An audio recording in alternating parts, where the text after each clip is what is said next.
Neck நம்ம mark பண்ணிக்கலாம். So front neck mark பண்ணது ஒரு சின்னதாக ஒரு டிசைன் பண்ணிக்கலாம். ஸோ சிம்பிளாக வர மாதிரி நான் ஒரு 9 இன்ச் அளவுக்கு லைன் போட்டுக்கிறேன். கேன்வாஸோட அளவு 9 இன்ச் எடுக்கிறேன். இதோட வித்து பார்த்தீங்கன்னா நம்ம ஆஸ் யூஷுவல் எப்போவுமே பண்ணுவோம்ல, உங்களோட மெஷர் என்னவோ அது பண்ணிக்கோங்க. 2.5 இன்ச் நான் வைக்கிறேன். என்னோட நெக்கோட இறக்கத்தை நான் மார்க் பண்ணுறேன். 6 இன்ச் எப்போவுமே மார்க் பண்ணுற மாதிரி 6 இன்ச் மார்க் பண்ணிடுறேன்.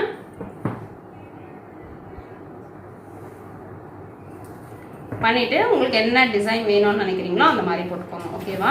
ஸோ போட்டதுக்கப்புறம் நான் வந்து ரவுண்டே கொடுக்குறேன். ஸோ இந்த மாதிரி எடுத்தீங்கன்னா கொஞ்சம் வைடாக இருக்கும் ரவுண்டு. நீங்கள் வந்து இன்னும் இந்த வைடு இருக்கக்கூடாது, விட்டு இருக்கக்கூடாது, ரொம்ப அகலமாக இருக்கிற மாதிரி ஃபீல் பண்ணிங்கன்னா இதை வந்து இன்னும் கொஞ்சம் மேலே எடுத்துகிட்டு வரணும். மேலே எடுத்துகிட்டு வந்தீங்கன்னா அந்த அகலம் உங்களுக்கு கம்மியாயிடும். ஓகேவா? ஸோ இது கொஞ்சம் வைடாக தான் இருக்கும். ஸோ இப்போ பாருங்கள், இன்னும் கொஞ்சம் மேலே போட்டோம் அப்படின்னா நமக்கு வந்து அந்த அகலம் கம்மியாயிடும், ரவுண்டு மட்டும் வரும். ஓகேவா?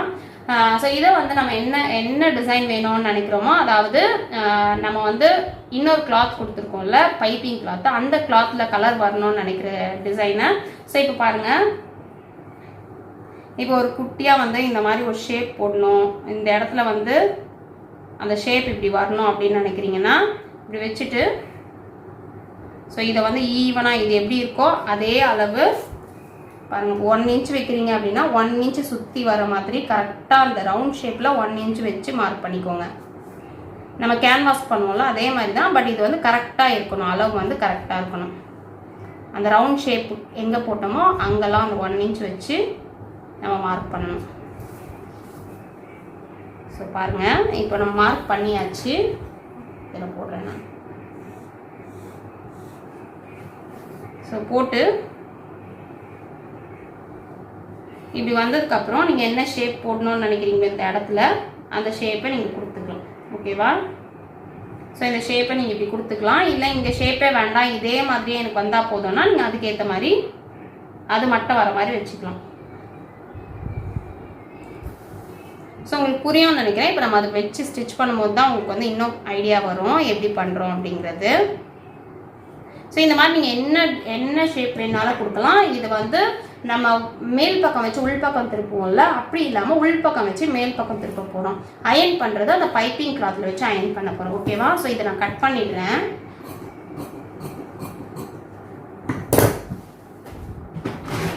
ஸோ நான் எப்போவுமே சொல்கிற மாதிரி இது வந்து கொஞ்சம் அப்படி இப்படி கட் பண்ணாலும் பரவாயில்லங்க, பட் இதில் அப்படி கிடையாது, இதில் கரெக்டாக கட் பண்ணணும்.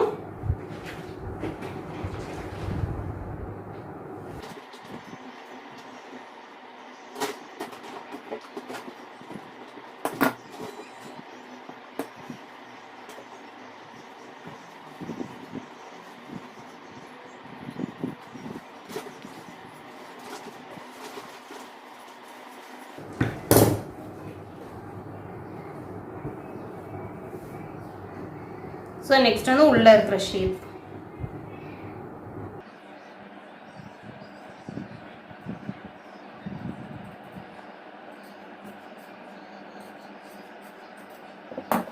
இப்போ இதை வந்து நான் இந்த ப்ளூ கிளாத்தில் அயன் பண்ணி எடுக்க போகிறேன். நம்ம எப்போவுமே வந்து நம்ம யூஸ் பண்ணுற கிளாத்லேயே பண்ணுவோம்ல, ஸோ இதில் வந்து இந்த பைப்பிங் கொடுத்தோம்ல அந்த கிளாத்தில் அயன் பண்ணி எடுக்க போகிறேன். நீங்கள் ஒரு வேளை சன்கிரேப் மெட்டீரியல் வச்சுருந்தீங்கன்னா கொஞ்சம் கேர்ஃபுல்லாக பண்ணுங்கள், ஏன்னா அயன் பண்ணும்போது அப்படியே பிடிச்சிடும்.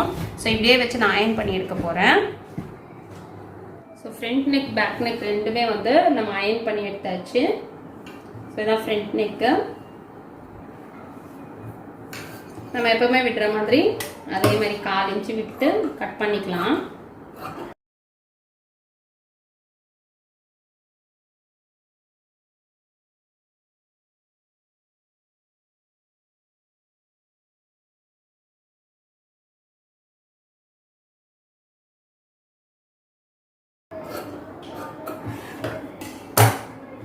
ஸோ கட் பண்ண அப்புறம் இதை நீங்கள் மிடில் உள்ளே இருக்கிறத எடுத்துடலாம். ஸோ நான் அப்படியே ஸ்டிச் பண்ணிவிட்டு அதுக்கப்புறம் எடுக்கிறேன், கொஞ்சம் ஸ்டிஃபாக இருக்கும் அதுக்காக.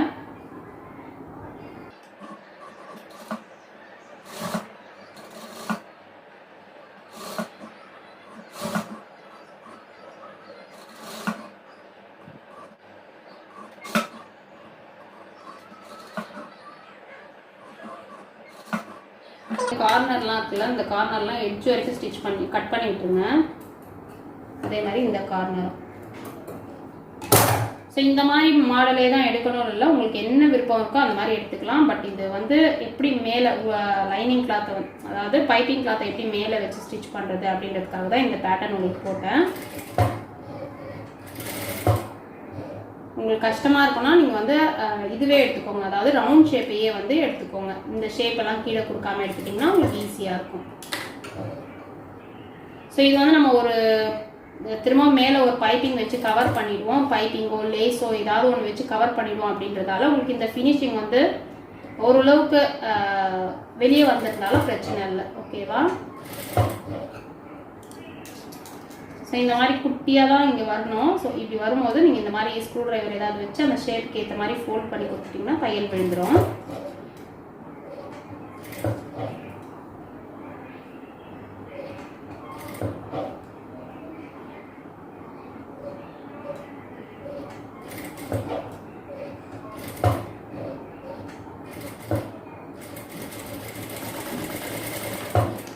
ஸோ இது கார்னர் அப்படின்றதால எடுத்துக்கிறேன். திரும்பவும் வந்து ஃபோல்ட் பண்ணிக்கலாம். ஸோ இப்படி ஃபோல்ட் பண்ணும்போது இங்கே பார்த்தீங்கன்னா இந்த கிளாத் எக்ஸ்ட்ரா இருக்குல்ல, இந்த கிளாத் வந்து டர்ன் பண்ணிவிடுங்க, உள் பக்கமாக டர்ன் பண்ணிடணும். அப்போ தான் அந்த ஷேப் நமக்கு கரெக்டாக கிடைக்கும். ஸோ இப்படி வரணும்.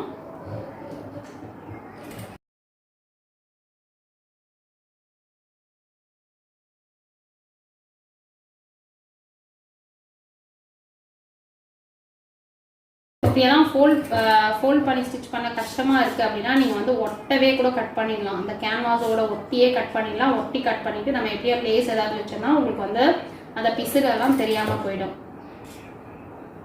ஸோ அதனால் யோசிக்காதீங்க, இந்த மாதிரி பண்ணால் ரிஸ்க்காக இருக்குமான்ட்டு. நீங்கள் வந்து நல்லா கார்னரில் கட் பண்ணிவிட்டு அப்படியே லேஸ் ஏதாவது வச்சிட்டிங்கன்னா உங்களுக்கு வேலையும் கம்மி, ஈஸியாக முடிஞ்சிடும்.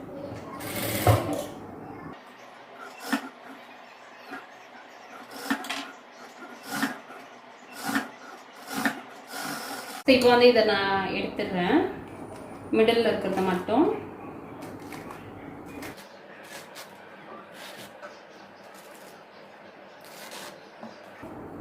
ஸோ எப்பவுமே மார்க் பண்ணுற மாதிரி மிடில் ஒரு நாச் போட்டுக்கலாம்.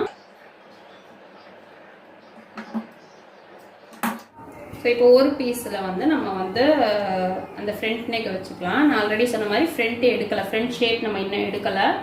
ஸோ இந்த நெக்கு வந்து வைக்கிறதுக்கு மேல் பக்கம் வச்சு உள் பக்கம் திருப்பினால இது வந்து உள் பக்கம் வச்சு மேல் பக்கம் திருப்ப போகிறோம். ஃபர்ஸ்ட் வந்து இதையும் மிடில் நம்ம மார்க் பண்ணிக்கலாம். ஸோ மிடில் நம்ம நாச் போட்டுட்டு இப்போது உள் பக்கம் இது வந்து நல்ல பக்கம் கிடையாது, நல்ல பக்கம் வந்து கீழே இருக்குது. ஸோ உள் பக்கமாக வச்சு சேம் சுற்றி அப்படியே தையல் போட்டுக்கலாம், ரவுண்டை மட்டும் சுற்றி தையல் போட்டுக்கலாம்.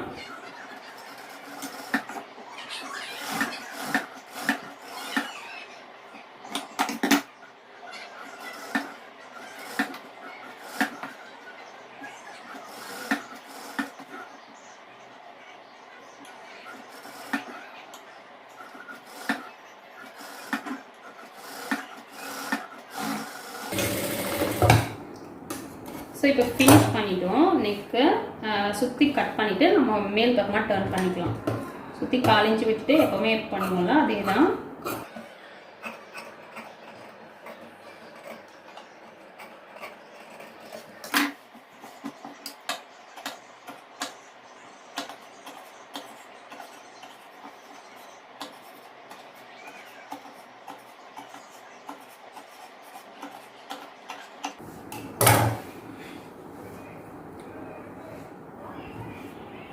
பாருங்க, இப்போ நம்ம நாச் போட்டுட்டோம்னா இப்போ வந்து நல்ல பக்கம் திருப்பிட்டு இந்த பீஸை நம்ம இப்படி எடுத்து விட்டுட்டோம்னா இந்த ஷேப் நம்ம போட்ட ஷேப் வந்து நமக்கு ஃப்ரண்ட் சைடுக்கு வந்துடும்.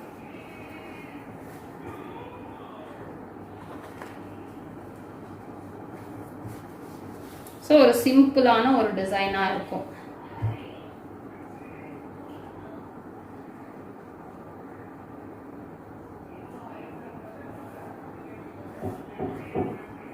ஓகேவா? பாருங்க, சிம்பிளான ஒரு டிசைன். இதில் நம்ம ஏதாவது ரெட் கலரில் பட்டன் வச்சிட்டோம்னா நல்லாயிருக்கும். நீங்கள் வந்து இங்கே வேணும்னா இந்த ரெட்டோட பைப்பிங்கை இந்த கார்னரில் கொடுத்துக்கலாம், அதாவது உங்களோட மெயின் கிளாத்தோட பைப்பிங்கை இந்த எட்ஜில் கொடுத்துக்கலாம். இப்போ நம்ம அப்படியே சுற்றி ஸ்டிச் பண்ணிடலாம்.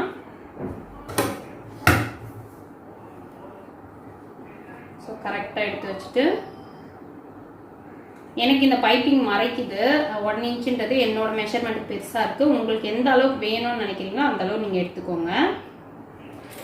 ஸோ நான் அப்படியே தான் தையல் போட போகிறேன்.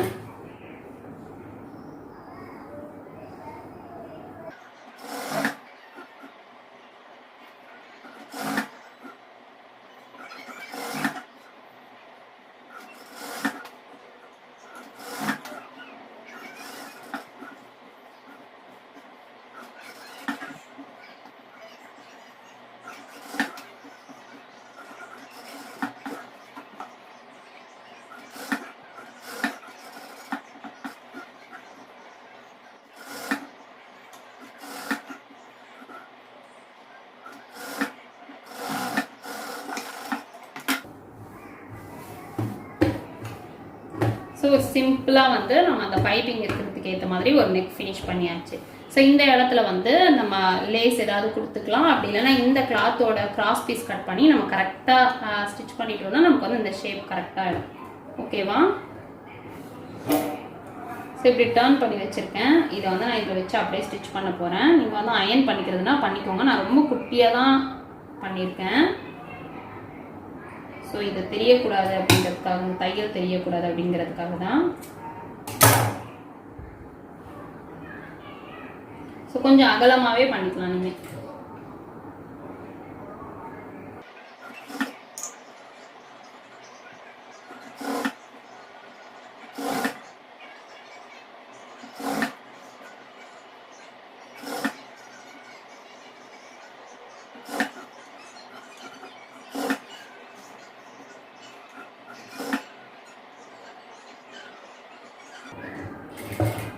பாருங்க, இங்கே வரும்போது வளைவு கொடுத்து இப்படி எடுத்துட்டு வரேன்.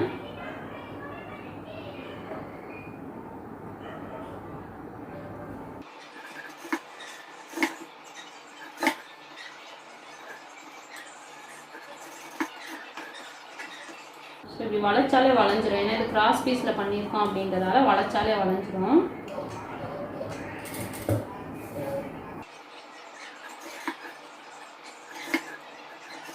இந்த பீஸை வந்து இழுக்கக்கூடாது, எப்பவுமே சொல்கிற மாதிரி தான்.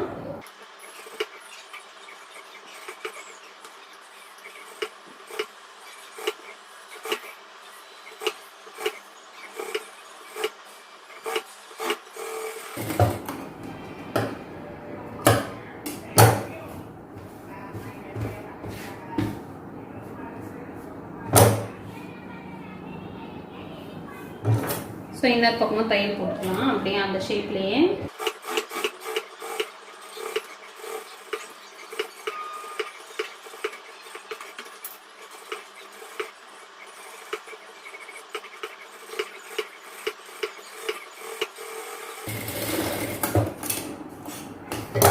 ஸோ இப்போ வந்து ஃப்ரண்ட் நெக்கை நம்ம ஃபினிஷ் பண்ணிட்டோம். ஜஸ்ட் ஒரு சின்னதாக ஒரு டிசைன் மாதிரி கொடுத்துருக்கோம். ஸோ உங்களுக்கு வந்து இந்த பைப்பிங் இங்கேயும் வேணும் அப்படின்னா நீங்கள் ரெட் கலரில் பைப்பிங் வச்சு ஸ்டிச் பண்ணிக்கலாம். ஓகேவா?